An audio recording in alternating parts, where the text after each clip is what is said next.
how to speed up Snapchat videos. Hey everyone, welcome back to our channel. In today's video, I will guide you on how you can speed up Snapchat videos, so make sure to watch the video till the very end.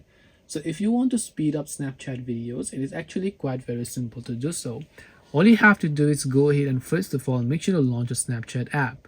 And let's just say that you selected a photo from your camera roll, a video from a camera roll, which could be any video in this case.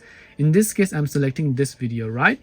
Now, once I select this video, what I need to do is, you can see this is the normal speed. But if I want to fast forward this video, simply keep swiping right until you actually see this little icon over here, which is this particular icon. As you can see, this little icon over here. So until you see this icon, whenever you are on this particular filter, the video is actually going to get sped up as you would be able to find it. And this way you can speed up videos on your Snapchat. This way you should be able to do that. Hope this video was very helpful. If you have got any questions, feel free to leave them down below. Thank you for watching and see you soon in the next video.